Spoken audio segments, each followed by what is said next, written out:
Faza'il A'maal, More Trouble Than It's Worth, Part 7, Koranic Mistakes and Misprints. He says these are written by somebody that all of their ahadith are mawdu'. Imam Sa'di, Abu Hatim, he said this person is a kadhab. He is a liar, not just a liar, but a continuous liar. Imam Al-Nisa'i, Imam Al-Darqutni, they said he's matruk, he's rejected in hadith. And there are many fabricators in the sanad of this hadith, another fabrication, a fabricated hadith. As I've mentioned before, and I'll mention again, if you want to find out the extent of the weak, fabricated, feeble, deficient, and the thumbnail this week is sick, and that's actually a term used by hadith scholars, saqim, sick nature of the traditions found within the FA. The examples are legion. You can find many examples of these fabrications.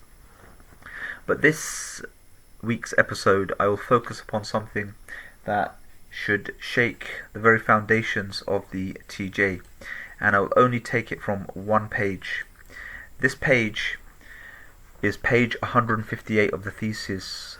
So if you read from Dr. Younis Al-Turkistany's doctoral thesis at the University of Birmingham, only one page, read page 158. I will give you the whole of 158, and then I'll give you the footnote to page 158, because it shows you clearly across three separate languages, Arabic, Urdu and English, mistakes made in the Quran. So Quran is a separate topic, it's not the Hadith, but it's the primary source of Islamic theology and practice law. Here, page 158 states that despite its numerous editions, the title Al-Tabligh contained the following mistake. So a letter F was printed instead of a letter W, a fa and a waw, and then this mistake was repeated again in Fada'il Quran. So the same mistake where the Quran was misprinted, chapter 26 verse 227, in two separate places in the Faza'il A'maal. Then underneath that, another book. So these are three separate chapters: Faza'il Tabligh, Faza'il Quran, Faza'il Salah. There is a mistake where an extra alif is added in this verse, which is Surah 20 verse 132, and even in the newer editions this mistake is made. So three separate chapters, two different verses where words of the Quran are misprinted and errors are made.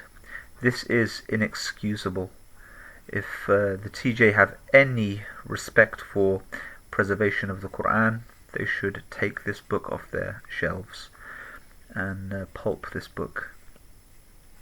It also mentions that there is, in the Fada'il of Quran, there is typing errors in certain hadiths, but as we know, there are many problems with the hadith. The other important thing about this is the footnotes, or the footnote, and it's footnote 293. So page 158 and footnote 293. This gives you exactly the editions where the mistakes are.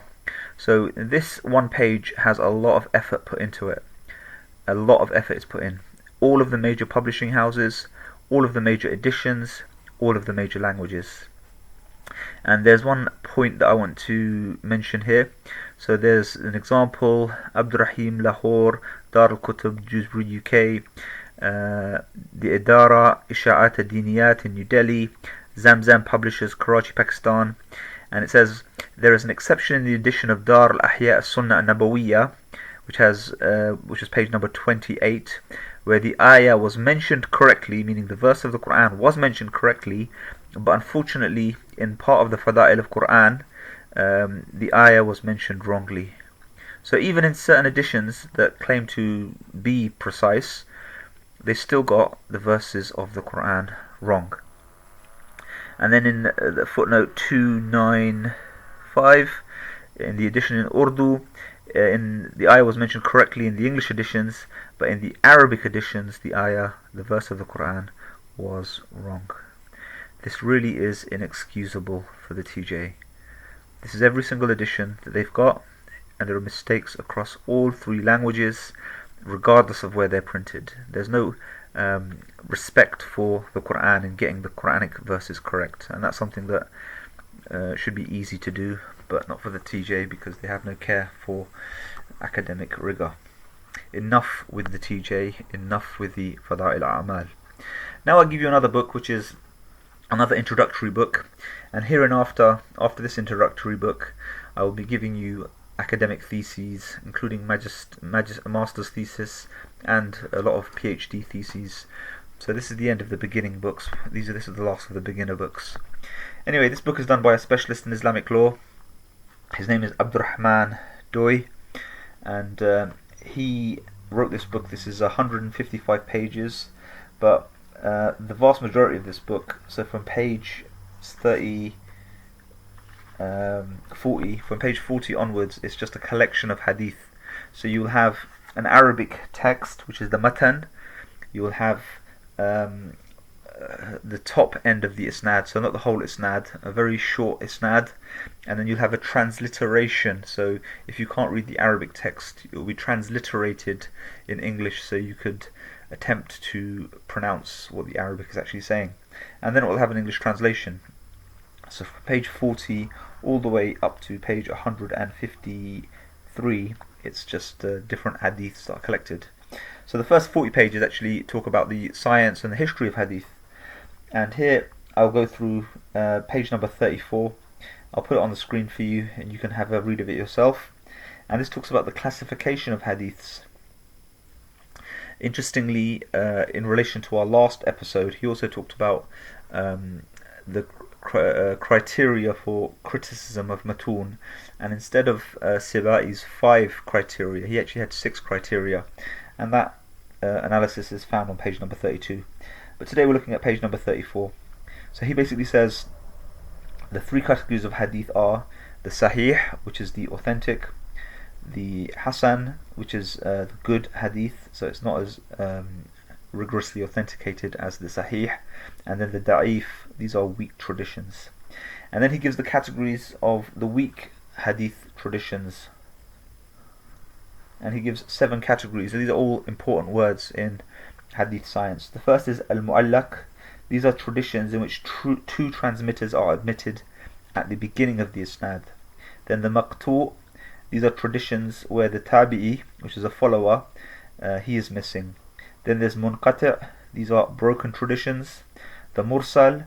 These are incomplete traditions in the isnad in which a companion is omitted. So the companion is missing, but the Tabi'i is saying the Prophet said such and such. Then the Musahaf traditions. These are traditions which have a mistake in the words or letters of the isnad of the matan. So for example, the word Hasan is written as Hashan, so it's Musahaf, it's the actual writing is wrong. There's cacography. Then there's the Shadh tradition. Shadh just means irregular, and these have reliable chains, but their meanings are contrary to other similarly attested traditions. And then there's Mawdu' traditions, and these are ones that have either no isnad, la asla lahu, or they are just straight up fabricated.